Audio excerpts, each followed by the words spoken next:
Hi everyone, we're going to begin our Pirkei Avot, and it's fantastic. You know, we're dealing with the beginning of Perek Aleph of Mishna of Pirkei Avot, and we're dealing with the Masorah. Last week we talked about the Masorah, how important the Masorah is, and we ended with a cliffhanger. The question is, why are the Anshei Knesses HaGdoila called Anshei Knesses HaGdoila? You ever think of that? It's a question, right? Why do people get a particular name? What does it mean, Anshei Knesses HaGdoila? It means the men, this is the English translation, of the Great Assembly. It's not a good translation. By the way, most translations are not good translations. I deal with translations all day long. In fact, I translate a lot and I have people who help me with translations. I'm always struggling with translations.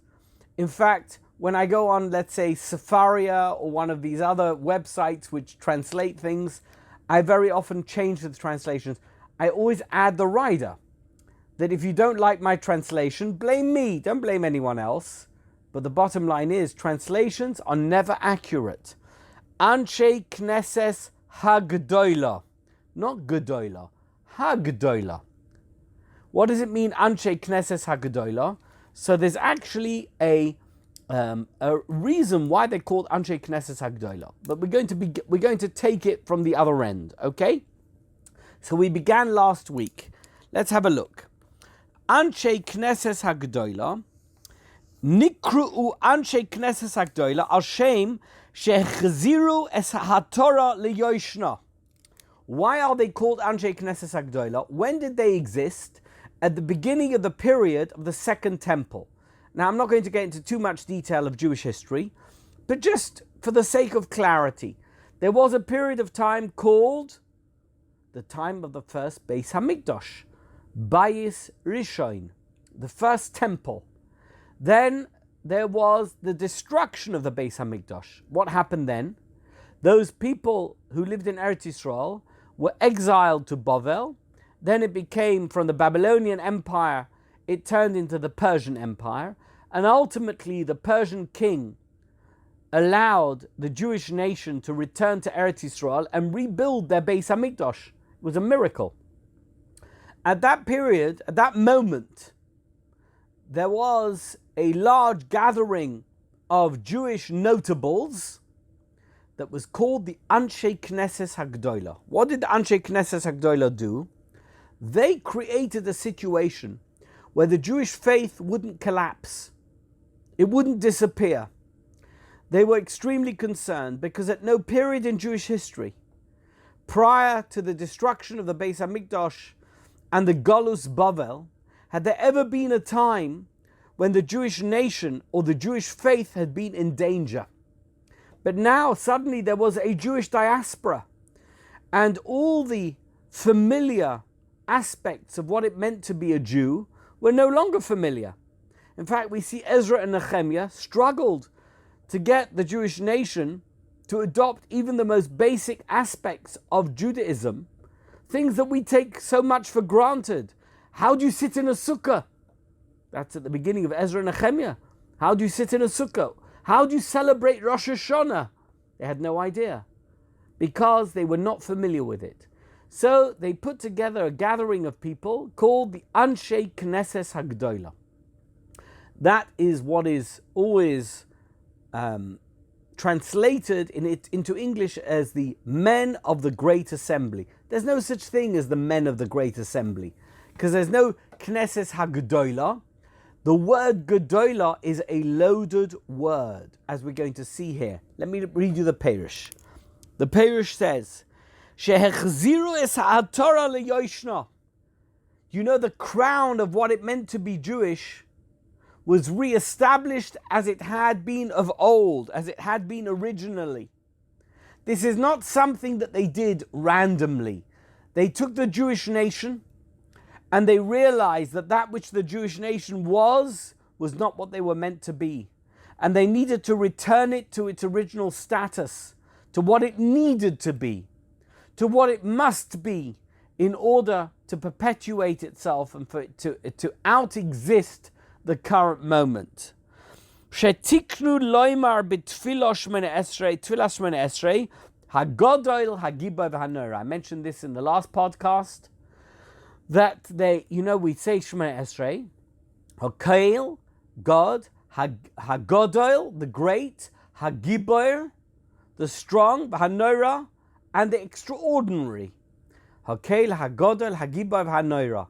They re-established this as the baseline for what it means for Jews to relate to God.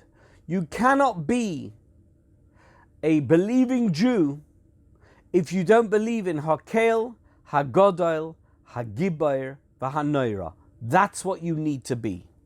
That being the case, I'm not going to go into, I mentioned it last week, that Jeremiah and Daniel were ambivalent about God's Noira and God's Gibor, and therefore Anshe Knesset HaGola re-established our devotion in terms of our acceptance that God is a Gibor and a Noira. And the question that I left off at the end of the last podcast was, why are the Anshe Knesset HaGedola called Anshe Knesset HaGedola? They should be called Anshe Knesset HaGibor v'Hanoira, because they re-established the words in the Shemona Esrei of Gibor and Noira. Godol never was removed. Why are they called Anshe Knesset HaGedola? That was the cliffhanger question I left you with last time. And the answer by the way, all the best questions are never mine.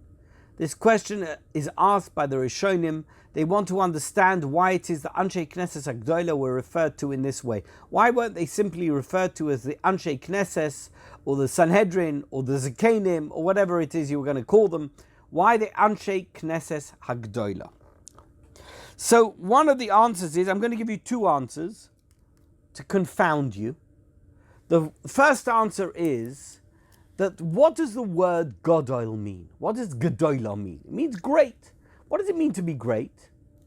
If I tell somebody, you're so great, what are they going to think? That they're great. What does great mean? It has to have meaning. Nothing has meaning if it doesn't have meaning.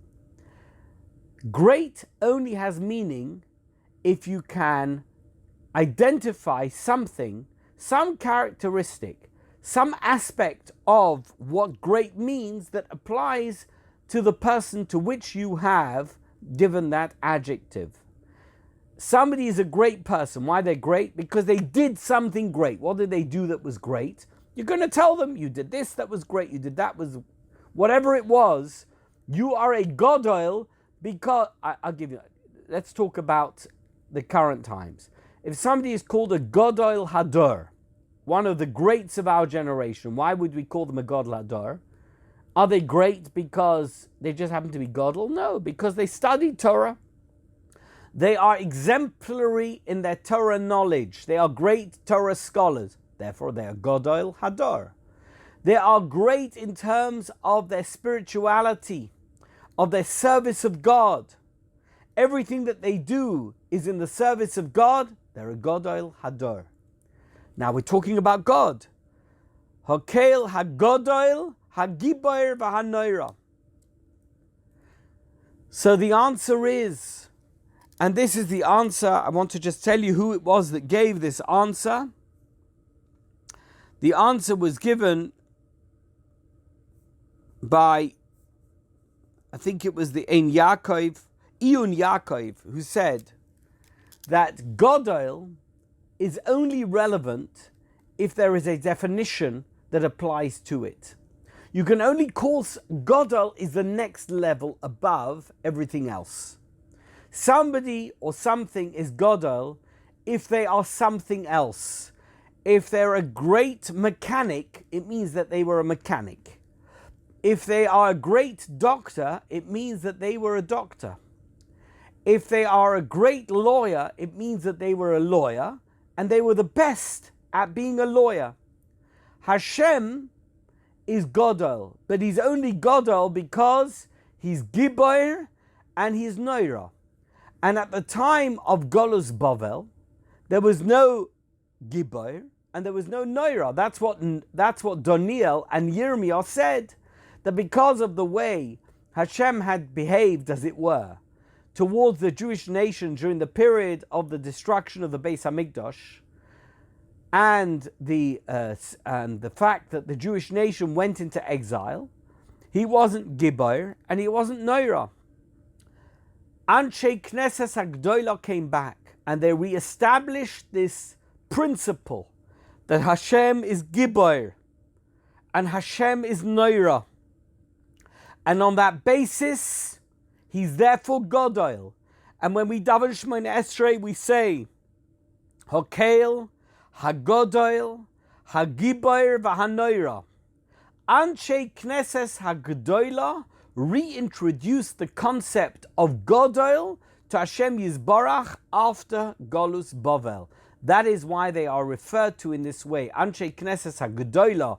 It's not because they are men of the great Gedolah, great assembly, but because they re-established the concept of Godol with reference to Hashem. Now, that is the opinion of the Iyun Yaakov. The Sfas Emes has a rather more direct approach. He says that the reason that Anshe Knesset HaGedolah are called that is because, he says, I'm a little shy to say it. I'm not sure if it's entirely appropriate. However, I'm going to say it nonetheless. It's a Loshoin Sagi Nahar. That means it's opposite day. It's not because they're truly great as the greats of the time of the first Beis Hamikdash, but because each generation diminishes from the status, the holy status, the spiritual status of the previous generation. But nevertheless, we know that they are the foundation of the Jewish faith at the beginning of the period of the second Beis Hamikdash. We refer to them as Anshe Knesset HaGdolah, almost sardonically. I don't want to say sarcastically, but in some way we are saying that they are Anshe Knesset HaGdolah, not because indeed they were as great as those Nevi'im and Zakenim and all of those who lived, and the Shoftim who lived at the time of the first Beis Hamikdash, but at the period in which they lived, they were the greatest of that time. Anshe Knesset HaGdolah of their moment. And that's why they're referred to as Gedolah. So I've answered the question that I left you with at the end of the last podcast, and now I'm going to tell you the next part of the Mishnah. Heim Amru Shloisha Devarim. They said three things. Who are the they? I'm going to get back to that. Okay? We're not sure. Initially, one would imagine that we're talking about the Anshe Knesset HaGdolah, but actually, let's see in a minute. Hevu Mesunim Badin. Do you know what it means to be Mesunim Badin? It means don't rush into judgment. Are you a judge? Are you somebody who is given the responsibility and the duty to take care of the legal aspects of what it means to be a Jew in your day? Hevu Mesunim Badin. Be very careful. Don't rush into judgment. I heard a terrible story many years ago about a rabbi I knew. I'm not going to mention his name. Even if you call me or email me, I won't mention his name. He said as follows. This is a story that happened. Somebody came to him for a din Torah, and there were two litigants in front of the Beis Din, and he was a Rosh Beis Din, and he heard the first side, whatever the claims were of the first side of this din Torah. And then the second person came up and wanted to present, or was presenting, his version of events, as opposed to the version of events that had already been heard. Anyway, this Rosh Beis Din, maybe he wasn't being so polite, and he was schmoozing. You know, today you would say he was looking at his phone, he was answering WhatsApp messages. In those days, they didn't have WhatsApp messages. He wasn't focusing, whatever it is that he was doing. And one of the other Dayanim, or perhaps it was the litigant himself, who said, listen, Dayan, I'm not going to say his name, Dayan, why aren't you listening to my version of events? Surely you should focus on what it is that I'm saying. This is so crucial to my claim. And the Dayan said, What do I need to listen to you for? I heard the other guy already. I know what the answer is. Hevu musunim badin. That's not the way to behave if you're dying. Never trust anybody who's presenting something from a partisan point of view. Hevu musunim badin. Be very careful how you judge something. You have to base it on all the information that is presented to you. And don't come from your own bias because you happen to like the person because he dresses the way that you like, or he lives in a neighborhood that you think is the correct neighborhood, or he sends his kids to the right school that you like, or he gave charity to the right stocker. Hevu musunim badin. There is no such thing as bias when it comes to halacha. You mustn't allow your personal feelings to influence you in any way. Hevu musunim badin. You have to make sure that you are entirely objective in every aspect of the way that you judge any halacha that comes in front of you. What are the aspects of the halacha that need to be considered? And consider them totally neutral without any outside influence. Hevu musunim badin. Be very, very careful how you consider any aspect of Jewish law, because you have to be sure 100% that the law that you are going to pronounce is the law as it needs to be. Hevu musunim badin. Heim hoyu omrim. We're going to get back to that, okay? The next one is V'ha'amidu talmidim harbe. Make sure that you establish many talmidim.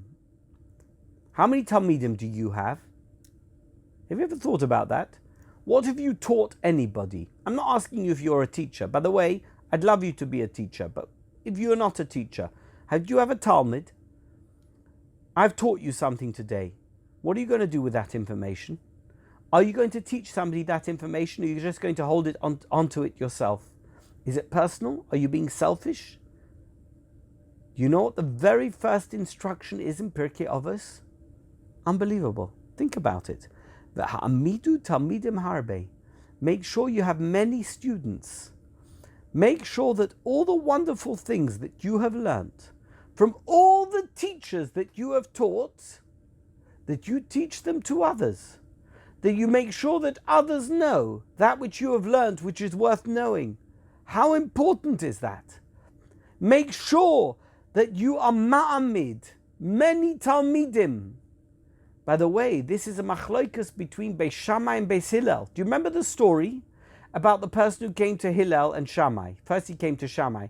He says, teach me the whole Torah on 1 foot. Shammai says, you're not a Talmud who's worth teaching. Get out. And he chased him away with a stick. Comes to Beis Hillel and he says, teach me the Torah on 1 foot. I want to learn the whole Torah. And he says to him, never do unto another person that which you wouldn't want to have done to yourself. That's the whole Torah. The rest is just explanation. This is a massive difference of opinion between Beis Shammai and Beis Hillel, and between Hillel and Shammai. According to Shammai, if somebody is not 100% worthy of teaching, do not have anything to do with them. According to Hillel, it doesn't matter who comes to you to learn, make sure that you teach them something worth knowing. You will draw them up. You will make sure that they become that which they need to be. They will become a Talmud that is worthy of that name. It's a machloikas between Beis Hillel, Beis Shammai, Hillel and Shammai, also between Rabban Gamliel and Rabbi Elazar ben Azariah. And here we're seeing that the Pirkei Avot is machlit, that you should be ma'amid talmidim harbe. Make sure you have many talmidim. Not all of them will be perfect, but somehow, having taught many people many worthy things, you will have increased knowledge in the world, and the world will be a better place. Make sure that you are ma'amid talmidim harbe. And finally, v'asu siyog la Torah. I know what the law is. Are you a person that when you come to the traffic light and it's just turning amber, orange, that you say, well, you know what, I'm not going to wait, I'm going to go? Or you're a person who's saying, I want to do lifnim mishuras adin, I'm going to be an aseh siog la Torah, I'm going to stop even though I could gain an extra 20 seconds, but I'm going to stop because I don't want to be a danger to anybody. Chazal taught us a very important thing. It's right here at the beginning of Pirkei Avot. Don't be a person who flirts with the margins of the law.